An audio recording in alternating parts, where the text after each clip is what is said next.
Hi, everybody. Welcome back to another Impact and Influence series. We've got Stuart Hobden with us today, or better known as Stu from Macquarie Bank. How are you, Stu? I am fantastic. Kylie, how are you? Great to be here. Oh, look, I'm really excited that we've actually got this together. Stu and I have been chasing each other on this since, I think, October last year. I think it's something like that. Yeah, you make me sound important that it's been really hard to tie this down. We know how important you are, Stu. There's not anyone in the industry, I don't think, that would not know who Stu Hobden is. But look, I've reached out to Stu just prior to Chrissy to ask him to come in and have a chat about his career, importantly also what's happening out in the marketplace, and just generally get a gauge on what principals should be doing to make sure that their assets protected and looking after their business. But before we get down to business, Stu, I wanted to know a little bit about your backstory and share with our listeners today. So how did you get to Macquarie Bank? What happened before then? Well, so I've been at Macquarie Bank for 9 years now, which has been awesome. I really love working for Macquarie. But my backstory, if you go back to when I started my working life, on the first to admit, I sort of left school and I wasn't 100% sure what I was going to do. So I ended up following my brother worked for the National Australia Bank. So I ended up going and working at the NAB myself. So I had a couple of stints at NAB, worked 16 years all up at NAB, and I had a little run at mortgage broking as well. Also worked for 5 years at Westpac. But look, in terms of all that, I'm one of these old people, one of the few people that have a background that I started as a teller and I've worked my way up through the ranks. It's all changed in this day and age. Everyone sort of come straight in from uni, but I think that gives me a really good grounding and an understanding of the industry more broadly as well. But if you sort of dive a little bit deeper into that, so the last nearly 20 years of that journey has been managing real estate agents, primarily residential real estate agents. So it's been a really interesting time. I've enjoyed it. I've learned a hell of a lot, and I've still got a few years left in me, I think. Absolutely. And actually, I'm going to go straight to a question I was going to leave to the end, but you've sort of given me a clear in there. What have you learned? What's been your biggest learning working with real estate agents, going from teller and progressive through mortgage broking, working with real estate agents? I'm curious because we are interesting beasts. Yeah, look, I was sort of thrown into the deep end. I started there at NAB my career, working with real estate agents. I think the first thing I learned that everything's urgent. You know, everything needs to be done like yesterday. So that was a bit of an eye opener for me. But look, I've learned so much from dealing with real estate agents. I almost feel as though I'm more part of the real estate industry now than I am the finance industry, if that actually makes sense, because I tend to spend most of my time speaking with real estate agents. So I've learned a hell of a lot from them, and it's helped my career immensely. Really motivated, well-respected, successful individuals in the industry, and it's hard for that not to rub off on you as well. I think that's one thing I'm most proud of is how sophisticated our industry has become, particularly in the last 10 to 12 years, and evolved. And there are, some businesses that are the best in sector at what they do. Stu, interestingly enough, we've sort of jumped forward to now, but I just want to go back for a minute. I think mentors are very important in career and also professional development. Has there been anyone along the way that's really helped you evolve your career and your skill set, or that you've looked up to as a mentor? Yeah, look, there's a number, both, I would say, both from the finance sector and the real estate sector. Without probably mentioning any names directly within the real estate space, because I don't want to play favourites here, but I've had the benefit of working with a lot of real estate coaches through industry events. I've had the opportunity to work with some of the big franchise groups, and I find all of those guys and girls like really, really inspiring in terms of the way they approach things. Some of the businesses are just phenomenal. Look, in terms of internally, from the finance perspective, I've had the privilege of working with some really great people in this space. If I speak more recently around my time at Macquarie Bank, to work with the likes of, the national segment head, Dom Thompson, who I think Dom, my peers within New South Wales, Mano Zamuda, Nicole Rosson, wonderful people that have helped me grow and be the person I am today. And Stu, something that you and I talk about regularly, we both love, divestment and acquisition, and you're obviously very heavily involved in rent roll purchase for your customers or helping people get ready for that. What's the activity like out there at the moment in 2023? Never seen it as active, Kylie, honestly. We just seem to be having a new conversation, every day or every second day around a potential acquisition. I think I felt this was going to happen, given what we saw with COVID. I think there was a lot of businesses that may have been considering selling at that point. We had COVID come through. A lot of people went, I'm not going to be the bloke who's going to test the market right now and sell my business. And then, of course, you had probably the second wave of COVID where the market just went gangbusters. And again, people were going, well, why would I want to sell right now? I'm going to try and cash in on the sales market. And now, as we've seen things tighten more recently, I think it was expected that a lot of those people are probably going to go, you know what, I've seen this, I don't want to go through another cycle like this, so maybe it's now time to sell. And I think the second component of that, Kylie, is, as you're well aware, it is an aging industry. There's a lot of old sort of business owners out there. So I think it stands to reason that, the activity is high, and I believe it is going to stay like this, for the short term, absolutely. Stu, I think when I was involved with one of the major franchise groups, we used to banter around a number that we did some research on in our particular group, which was something along the lines of 67% of the network I was with at the time were males who were over 60. And I think back, that was, sort of 12 years ago. And I think now about the, the aging demographic of principals and the sophistication that's coming through with technology and stock to market being down 30, 40, 50%. How long do you think that we're going to see this trend for? Is the bank doing any work on that, or what are you seeing around those sort of numbers? Look, I think, this is probably just my view on this, to be honest with you, Kylie. I think there's an expectation we can see this for at least another 12 months. I think if you look at the economic factors that we've got playing out at the moment and that will continue, I think it's broadly known that we're going to see a few more rate rises. So I still think there's a little bit of, I guess, a bit of pain there, albeit we are hearing that, the numbers attending open homes has been increasing. So that's a good sign, right? But I think more broadly, I think we're going to see this continue for at least the coming 12 months. And as I say, we're seeing it day in, day out, conversations around people looking to sell. Yeah. So something we've been having a lot of inquiry around and been very, very busy on is actually getting people's businesses ready for sale, which is great. Because usually, it's pretty quick, as you said earlier, people with speed. Something that I've noticed is probably how people aren't buying ready. So, how quickly they can get information. So they want an answer really quickly from the bank. Yeah. But, what should people be working on? And I know this is very specific and I'm not diving deep, but, what are some of the key things that they should have to hand or make sure that are ready with their accountant, particularly coming into end of financial year, which we'll be here in 5 minutes flat, that the bank want to look at pretty quickly?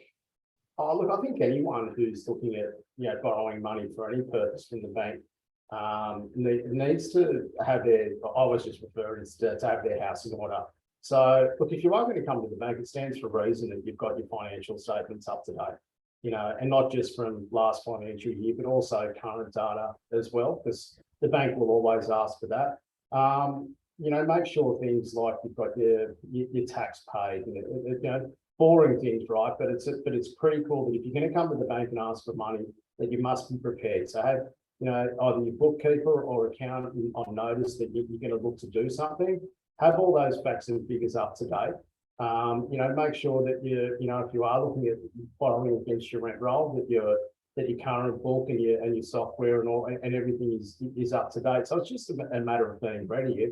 If you're going to come to the bank and look to borrow money, It's not a great look if we go and say, hey, provide us with this information, and that takes, a month, 2 months to get that information back. It's not really painting a great story for us. So it's just like, be ready and have everyone on notice that you're ready to go. It's a red flag, right? And I think, as you rightly said, off the back of COVID, market went nuts, was very strong. Cash is king. Sales departments were performing very, very well. With a bit of a recalibration of the market and looking at all the opportunities in your rent roll for, every bit of revenue, making sure that the asset's performing to the best of its ability. How important is it now or moving forward? Is it to have your house in order around compliance, multiple owners? Is that starting to play a factor in what the bank's looking at? Yeah, absolutely. Yeah, I think it's a really great call. I think what we're starting to see now is people be a lot smarter around their acquisitions, be a little bit more strategic. But, if I sort of cast my mind back to when I first started lending, people money for rent rolls, it was almost they're buying a rent roll for the sake of buying a rent roll. Now they're looking at the quality of the rent roll. So you're looking at, making sure, as you say, your compliance is in order. They're looking at, concentration risk. They want to look at, the annual average management income of that particular portfolio. Those things are critical. And what, and you may want to chat about it as well, but I think that starts to flow into, the multiples that you're looking at paying or looking to achieve if you're selling. So those things are, really pretty cool. Yeah, look, I'm so glad that it is starting to get a little bit more granular around that space. As you know, I love merchant acquisition and investment. And I think that when you talk about looking at each client and the revenue and portfolios and how much per property manager and looking at how far properties are from a certain location gives, like, in really simple terms, guys, if you're listening to this, it's called tags and labels in your property management software system, and giving some really good attention to that moving forward in 2023. So this stuff can be pulled easily for the banks and to put you in a competitive advantage. Now, Stu, something that is getting a lot of conversation out in the marketplace at the moment is when, I've been hearing it for years, but it seems to be on everyone's lips at the moment. So I thought I'd go straight to the source. Are you seeing anything different around multipliers versus EBITDA versus anything that people are getting for data? A lot of talk about it. And I thought may as well go straight to Macquarie, who lend most of the industry, and ask what the position is. Yeah, look, another really good question. And look, typically what we're currently still seeing is, businesses, rent rolls being traded as the top line revenue of the management fees, a multiple of that. However, what I would say to that is, as the industry evolves, and you've got these businesses that have, really robust sales arms, we are starting to see the odd transaction being based on a multiple of EBITDA. And I think that's a good thing. Great thing. It's a great thing. Yeah, I think the industry itself has a long way to go before it will be recognised, and potentially even the bank will look to lend on that basis. However, what it's doing is making sure that you're looking after the expense lines, that you're making sure that you're creating a really profitable, robust business. So I think where are we heading with it? I think ultimately, one day we probably will get to that, or we'll even have like a 2-tier type of system where you've got these larger businesses that will look to trade on a basis of EBITDA, because I think that's a more a fairer method for those types of businesses. If you're more just like a smaller suburban business, they may still look to trade on a multiple of management fees. Data, great question. We hear so much about data at the moment, the importance of it and the value in it, because it is such a valuable part of anyone's business. So I think, what are we seeing at the moment? Are we seeing much in terms of a value being placed upon it? Not so much just yet, but I think absolutely it will become critical as people get better and better at managing their database. Stu, something we see when we go in and do health checks or help somebody get their IM ready for sale is often people aren't aware of what their average management fee is. It's often a lot lower than what they think. And if they're going to sell, they're like, oh, so should we re-sign and package up our auxiliary fees and our management fee and make our management fee higher? What would you say to people about the assessment of the auxiliary fee when they're either selling or buying? Oh, it's absolutely critical. And I think that goes a long way to dictating the multiple. I think, if you've got a business that has really strong, auxiliary income, strong letting fees, all that kind of thing, it only stands to reason that you should achieve a better multiple than a business that isn't attracting those fees. In fact, in my view, it's one of the key components of why a multiple should be, you should achieve a premium. So I think absolutely, if you're looking to sell in the not too distant future, really make sure you get your house in order. And I think far too many times you see people put their business up for sale and it's just not ready. So clearly they should be speaking to Kylie Walsh about doing that. But I think, but yeah, if you're looking at buying, clearly it's going to be a benefit to your business if those. It's always going to happen, wasn't it? But I think it's really important that you're concentrating on those auxiliary fees. They're certainly very critical.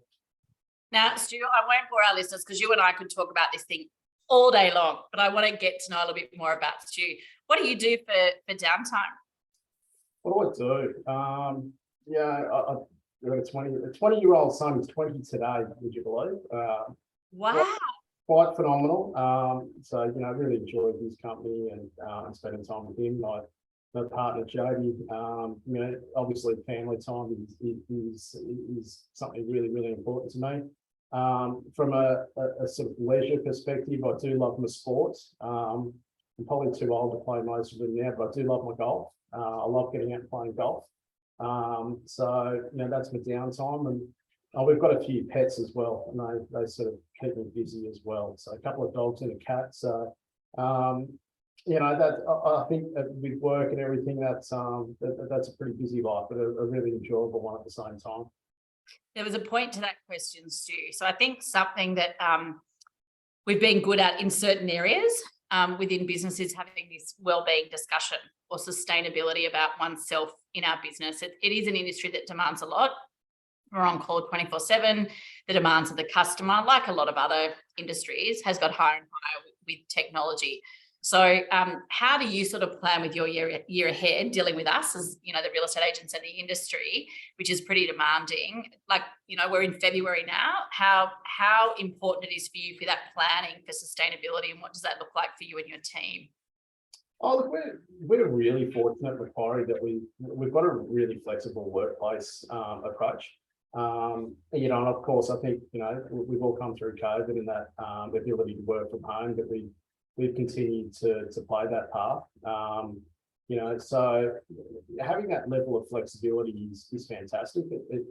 That might mean working some nights or even on some weekends, so that doesn't really matter. I think it's more important that you've got the balance of work life really, really important. So I'm a big believer in planning. I like to plan, I'll do a weekly plan, a monthly plan, and a yearly plan of what everything's going to look like, and make sure that I am booking in enough downtime and ensuring that the team's booking in enough downtime as well to ensure that they're energized and refreshed and ready to go for, what is going to be a really, really busy year.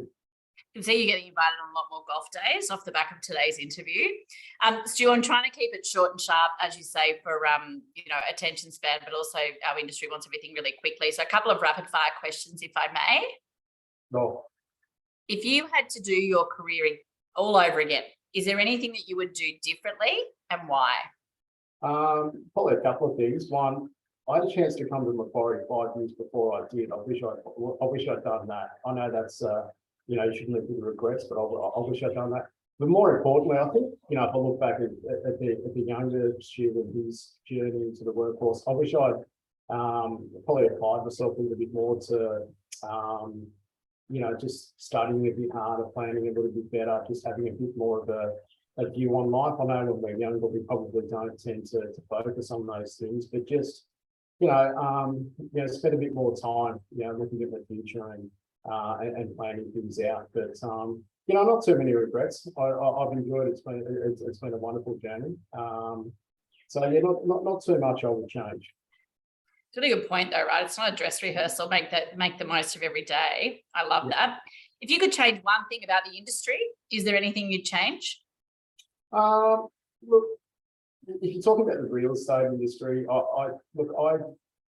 probably the answer from a bank manager would be I'd love to see more broadly the industry just spend a bit more time on planning and evolving their business acumen and their financial acumen and just spending more time working on those things. I think if you look at the really successful businesses, they're either working on those things all the time, or they've got people in there assisting with that. So I think it's a great industry, but I just think at times people just need to ensure that their business acumen is where their skill sets are as a real estate agent as well.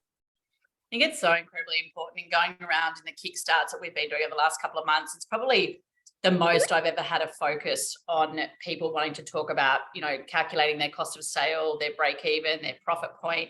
What do I look at? And so I thought that was really encouraging. But guys, if that is something that you're not across, then I would encourage you either be the bank or your accountant or whoever your financial partner is, get across that this year. In a calibrating market, it's incredibly important, and we all work too hard not to understand for every dollar that we make, what it costs and is in your business. So please get onto that. If you get nothing else out of today, ring Stu afterwards with Macquarie Bank and get pointed in the right direction around that. Stu, 2 questions. Is it better to be perfect and a little bit late, or to be good and on time? If you'd asked me 20 years ago, I would have sought perfection, but I think as I've gotten older, I think it's perfection can get in the way of getting the job done sometimes. So to be good and on time is probably where I'd sit there. Not that we shouldn't strive to be as perfect as we can be, but I think ultimately it becomes too difficult to try and be perfect all the time. I'm going to throw in a last question that's a little bit left ball, but you and I would get asked when we're going around the country all the time, what are some of the best strategies you see about future-proofing your business or growing your business? Obviously no names, but is there anything that you've seen in the last 12 months or 5 years that's really had an impact on someone's business?